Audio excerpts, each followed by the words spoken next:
Bismillahirrahmanirrahim. Assalamualaikum warahmatullahi wabarakatuh. Baik, berjumpa lagi dengan materi kimia kelas 12, di mana kita akan melanjutkan pembahasan tentang sifat koligatif larutan. Di sini kita akan membicarakan tentang sifat koligatif larutan non-elektrolit yang kedua, gitu ya, yaitu tekanan osmotik. Nah, mungkin sudah pernah mendengar istilah tekanan osmotik di materi lain atau di bidang kajian lain ya.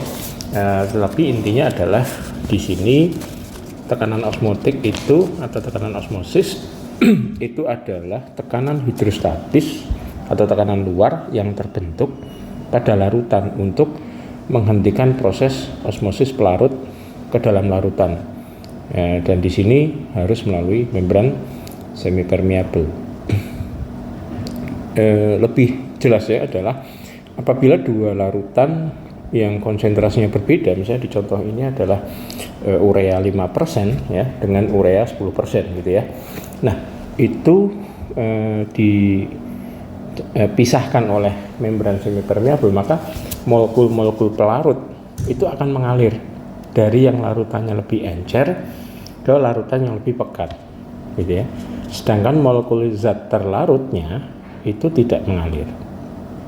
Hal ini terjadi karena partikel pelarut lebih kecil daripada partikel zat terlarut gitu ya. Jadi pelarutnya akan bisa mengalir melalui semipermeable membran tadi itu, sehingga partikel pelarut menembus dan partikel zat terlarutnya tidak.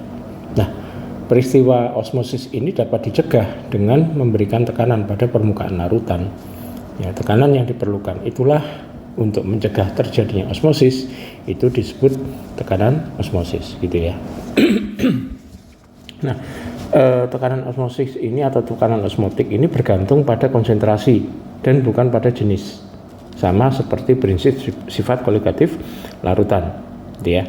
Nah, apabila larutan yang mempunyai tekanan osmosisnya itu sama ya, maka dia disebut dengan larutan yang isotonik. Ya, ini larutan yang memiliki tekanan osmosis yang sama. Ya, mungkin kita sering mendengar di minuman ya, minuman ada yang labelnya adalah minuman isotonik. Artinya apa? Dia konsentrasinya sama dengan atau tekanan osmosisnya sama dengan yang dimiliki oleh tubuh gitu. Nah, tetapi jika konsentrasi di luar itu lebih tinggi daripada larutan yang ada di dalam, misalnya dalam sel gitu ya, maka proses osmosis ini menyebabkan air berpindah keluar ya, berpindah keluar. Nah, larutan ini akan disebut larutan yang hipertonik ya. Tadi ada isotonik, kemudian ini ada hipertonik. Nah, dan sebaliknya jika konsentrasi yang luar itu lebih rendah, konsentrasi yang di dalam itu lebih rendah daripada di luar, maka air akan mengalir ke dalam sel. Nah, sehingga larutan yang di luar sel itu disebut larutan hipotonik. Jadi yang sama itu isotonik, yang lebih tinggi namanya hipertonik, yang lebih rendah namanya hipotonik. Nah, adapun menurut Raoult, besarnya tekanan osmotik ini dapat dirumuskan seperti berikut. P sama dengan molaritas dikalikan konstanta dikalikan suhu atau M dikalikan R dikalikan T ya, di mana P-nya adalah tekanan osmotik, sedangkan R itu adalah tetapan gas yang besarnya adalah 0,082 liter atmosfer per mol Kelvin. Sedangkan T ini adalah suhu mutlak ya, atau suhu absolut, satuannya adalah Kelvin. Untuk P ini karena R-nya adalah 0,082 liter atmosfer, maka satuannya adalah atmosfer gitu ya. Ya, pada dasarnya boleh bebas, bisa torr, bisa Pascal, bisa atmosfer gitu ya. Nah, itu adalah teori tentang atau persamaan untuk menghitung tekanan osmotik suatu larutan. Berikut kita akan coba mengerjakan contoh soal. Baik, untuk contoh soal tekanan osmosis di sini diketahui sebanyak 3 gram urea, masa mokulnya 60, dilarutkan dalam air yang memiliki massa molekul 18 hingga volume larutannya 500 ml. Maka hitunglah tekanan osmotik larutan urea pada suhu 27 derajat Celcius. Yang kita coba untuk hitung adalah Pi-nya. Sementara di sini diketahui ada massa urea ya. Massa urea ini 3 gram, sehingga bisa dicari mol dari urea sendiri, yaitu 3 dibagi 60 ya. Kemudian atau ini langsung dihitung juga bisa, 0,05 mol ya. Kemudian selanjutnya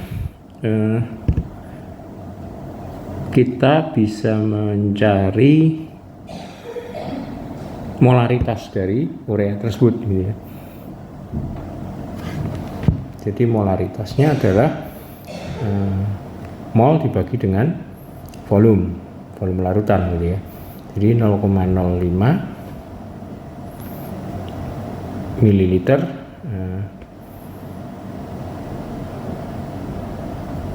dibagi 0,05 mol dibagi 0,5 liter ya, satuannya harus mol per liter ya. Maka di sini dapat dihitung, diperoleh molaritas larutan urea adalah 0,1 molar gitu ya. Nah, ini juga boleh dikerjakan menggunakan molaritas sama dengan ini ya, massa dibagi dengan massa molekul dikalikan 1000 per volume larutan. Ini juga boleh gitu ya. Cuman saya di sini akan menjelaskan secara runtutnya bagaimana. Kemudian selanjutnya setelah ketemu molaritas, maka di sini karena diketahui suhunya 27 derajat Celcius ya. Kemudian R-nya tadi 0,082, maka kita ubah dulu suhunya ya. Suhunya itu dari Celcius 27 derajat Celcius ditambah 273 Kelvin kan ya. Maka di sini diperoleh 300 Kelvin. Sehingga tekanan osmosis ini adalah molaritas dikalikan konstanta gas dikalikan suhu akan diperoleh 0,1, kemudian dikalikan 0,082 dikalikan 300 ya. Nah, maka di sini akan diperoleh hasil 0,082 dikalikan 0,1 dikalikan 300 itu atau diperoleh 2,46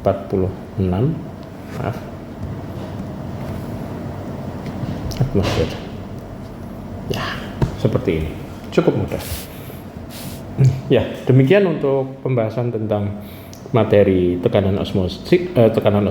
Untuk berikutnya kita bisa mempelajari penurunan titik beku dan kenaikan titik didih. Semoga bisa dipahami dengan baik. Sampai berjumpa lagi di lain kesempatan. Assalamualaikum warahmatullahi wabarakatuh.